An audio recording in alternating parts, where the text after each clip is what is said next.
Before we begin tonight's story, I just want to say thank you for listening to Macabre Horror.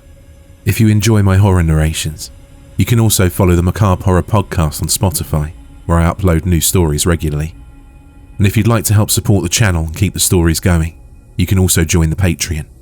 Even following as a free member helps a lot, and there will also be bonus stories and extras for supporters. This will help you stay connected to the channel, regardless of what happens. Now, turn down the lights, get comfortable, and let's begin tonight's story. My father told me a story once. I'll never forget it for a few reasons. I think it's the first story he ever told me as a child. It's also the story of how my grandfather died. But honestly, that isn't the reason.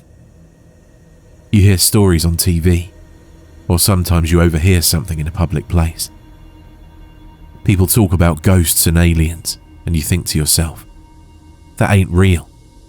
They're making it up, or they're mistaken, or they're crazy, or something like that. You just can't believe it.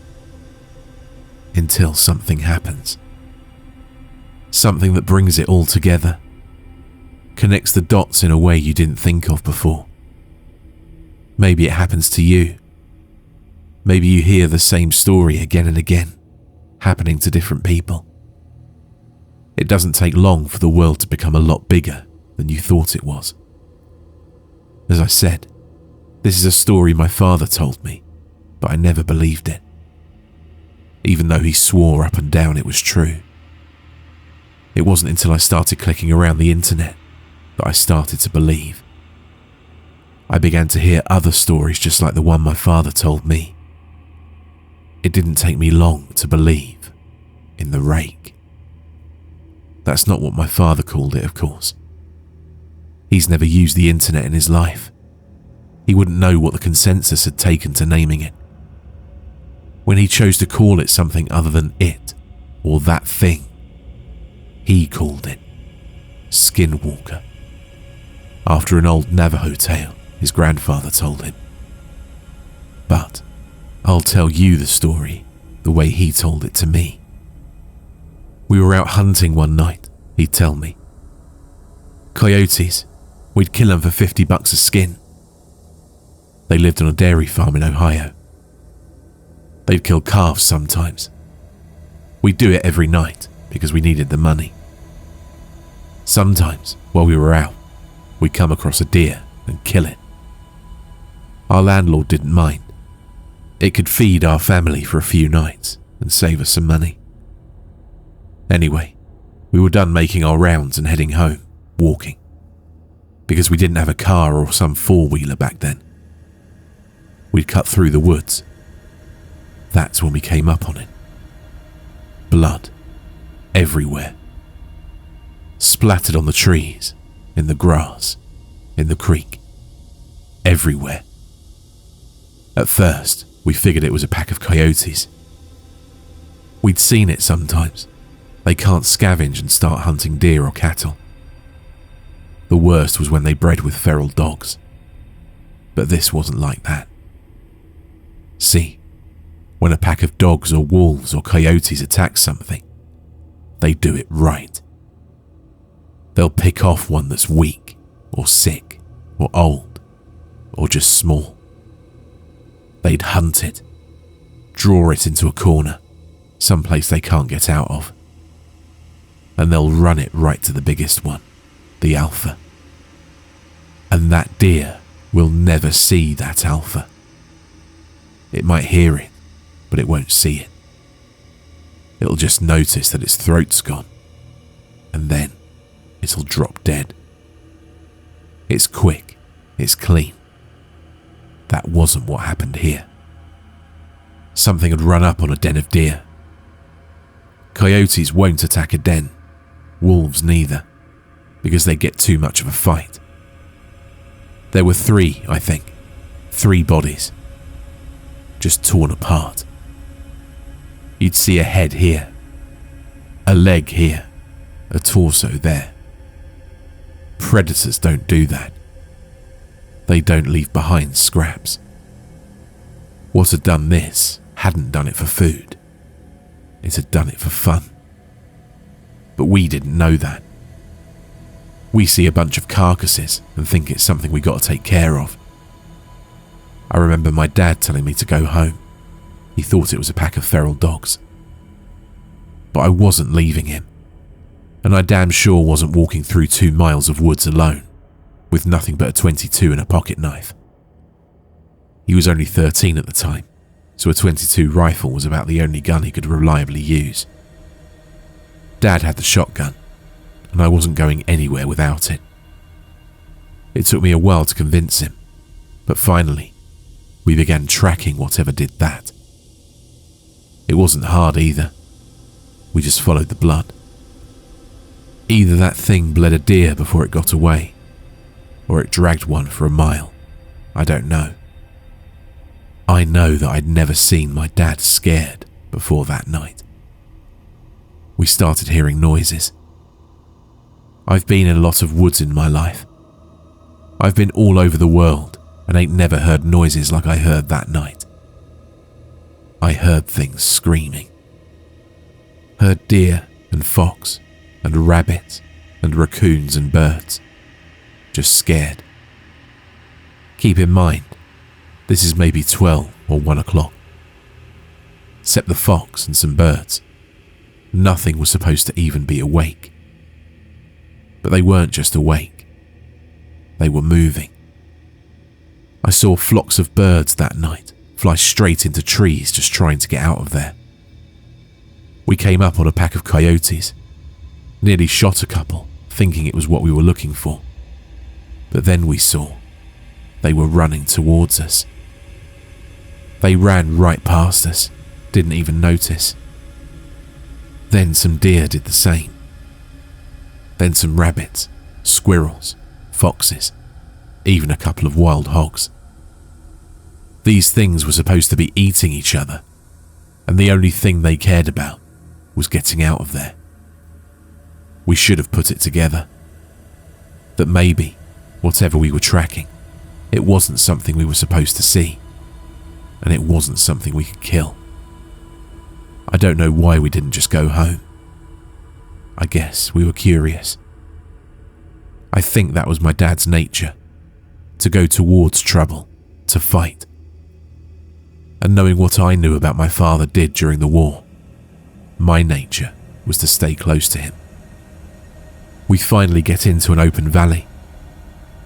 It was normally a soy field, but it wasn't in season, so it was just flat dirt.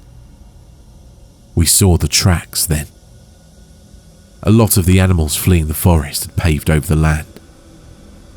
But where that deer blood was, nothing had taken a single step. Like they were leaving it for us to find. The tracks were shallow. Whatever it was couldn't have weighed more than 100 pounds, but that didn't mean much. A bobcat weighing 40 pounds wet nearly tore out my damn throat once. All that means is it's quick and hard to hit. So we follow the tracks, and it doesn't take us long to find where it is. There's this old schoolhouse that sits on top of a hill. Half of it had been ripped out by a tornado, but no one lived there, not for a long time. We caught homeless people in there sometimes, or druggies looking for a safe place to shoot up. We figured maybe that was it. Maybe it was some sick kid riding a high. But we didn't think that for too long. We get within 50 yards, and we hear this noise. A screeching kind of sound. It was sort of made up of 2 different sounds. One was a high-pitched screech. Another was a low-pitched growl. It was making both at the same time. We get within 20 yards, and we hear this sound. I can remember thinking it sounded like paper being torn apart, while someone was swinging water in a bucket, back and forth. Dad looks at me, kneels down, and whispers, "I gotta stay behind him, because we're about to corner him. Any animal will fight when it's cornered, especially when it's a predator. But we can tell by the tracks it's just one, He tells me it's probably a single feral dog, probably rabid. The plan's to sneak up on it while it's eating, shoot it, keep shooting it till it don't move anymore, then slit its throat. If it gets to Dad, it's my job to shoot it or stab it to get it off of him. So he walks up and I'm right behind him, just a tad to his side, so I can see what it is. I wish to this day I hadn't. It was leaning over a carcass, tearing off its flesh, throwing what it didn't nibble at aside. There's blood all over the brick, glistening in the moonlight. It's pale white, human looking, but not quite human. It had arms and legs like a human, but it sat like a monkey, hunched over. Its hands weren't normal. It had long fingers with claws at the end. So we see that, and my dad hesitates. He wasn't about to fire on a person. So he clears his throat to try to get it to turn around. I swear to God, all the noise just ceased. I ain't ever heard true silence before that, and not after it. But for 2 seconds, nothing made any noise, which made it all the louder when it turned around, let out this shrill cry, and jumped on Dad. He got a shot off. I think he missed. If he hit the thing, it didn't mind. But it was on him, tearing parts of him off. I start shooting it with a .22, point blank, but it barely bled the thing. I got off 5 rounds, and then I started hitting it with the gun butt. But it wasn't budging. It didn't even register that I was there. It clawed at my dad, taking off bits of his flesh. It started on his torso, ripping off the skin, and then it moved up. It tore off his throat. It tore off his nose, his eyes. It scalped him. Then it started digging in and ripped off the bottom half of his jaw, the little bones, and that tube in your neck. Then his ribs. I don't exactly remember what happened, but somehow my dad's knife ends up in this thing's shoulder, and my dad ends up on my back. I'm running, and by God, I'm running faster than I'd ever run before or after. And it's following me. I end up back in the woods, opposite the ones we'd been in. I'm heading towards my landlord's house, because it's half a mile away. I can hear this thing screeching and moaning. I hear the tree branches crack and get thrown around. It sounds like someone's taking an axe to every single tree I pass. It's cracking so loud and often, but I just ain't looking back. Finally, I trip into gravel. I look up, and there's my landlord and a bunch of his buddies, drinking around a campfire. I scream and cry, and they come over. I'm telling them to call an ambulance, and he looks at me, and I'll never forget what he said. "What's that on your back?" he asked me. Just as he said it, he saw one of those god-awful flannel shirts my dad wore everywhere. It was what was left of him. Most of his head, his torso, but nothing after the waist. Suddenly, we hear it, screeching. He grabs me, and my dad gets thrown on the ground. I'm fighting him, crying, because I think we can still save him somehow. But my dad had been gone before I ever picked him up. He has to pick me up and throw me inside before I come with him. He and his buddies, we're all inside, and they're locking doors and getting guns. The landlord's asking me, "What happened? What happened?" But I just don't know what to tell him. He pieced enough of it all together to understand that there was something dangerous there. All the lights in the house are on, and someone calls the cops. They'll be there, but in 15 minutes. We look outside and see it walk in front of the fire they'd made. Don't know what it is, but one of them says it looks like an ape. Suddenly, something goes through the window. We shoot at it, but it ain't the thing. It's my landlord's dog. Just the body though. No head or legs. We start pushing things in front of the doors and windows when we hear something in the garage. I remember one of his friends saying that the doors were open. We hear metal and glass just getting ripped apart. We put a couch and a TV in front of the door to the garage. It banged around some more, but then it got quiet. Not silent like it was before. We could hear it move around some, and the guys were talking, making sure the guns were ready. Someone hands me a pistol. No sooner than I cock the hammer back, did we hear something shatter upstairs. Then we heard it screech again. Except now, it was louder, and it didn't echo and fade out, because it was inside. We all rushed to the one door leading upstairs, and we got to it just as that thing did. It opened it just a bit, and 4 or 5 men just slammed into it. It got its hand through. Someone with a shotgun took care of that. Put the barrel right up to its wrist and pulled the trigger. Cut its hand off, clean. That only pissed it off though. It started pushing on that door, clawing. We were on one side, pushing as best we could, and it was on the other, doing the same. That wood just wasn't going to hold, so someone tells us to keep our heads down. Suddenly, the top half of the door is just gone. My ears are ringing, and there are splinters everywhere. 2 or 3 of them just unloaded on the top of that door. I don't really know where it went after that. The police got there. I was still glued to that door, what was left of it. The sun was up before they got me off of it. They put me in a hospital for a while. A lot of people talked to me, but I didn't talk back. Not for a long, long time.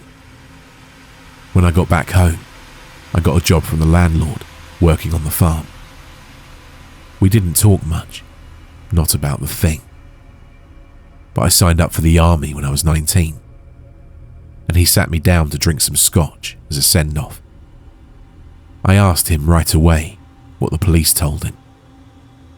The story they went with was a wild animal, probably a wolf, or maybe a bear that had somehow migrated north. I asked him how they could say that when they had the hand. He looked at me, stunned. He tells me that hand never made it back to the station. The cop who had it in his car wrecked, drove into a tree, died on impact. The hand was never found, probably taken away by an animal. The cops, when they'd acknowledged the hand existed at all, said it was simply the paw of a bear that looked like a human hand. I never talked to the landlord again. He went missing when I was in basic. The cops never found him. They said he owed some people some money and just ran away, but I don't think it's that simple. I never went back to those woods. I wouldn't, even if I had the whole goddamn US Army at my back. But that was a lie. When my mother died, I don't think my father felt he had anything left, and that he might as well settle some old scores. He went to those woods and never came back. The FBI was called. They did a show for everyone involved, but I knew they weren't really looking. I had to get one drunk and slip him a few 50s before he finally told me that they get a few calls about those woods every year, about someone up and vanishing. But that was all he wanted to tell me. Before he got up and left with the rest of his team, he wrote the rake onto a napkin. I didn't know what it meant until I searched for it on the internet. Honestly, I would have rather not known.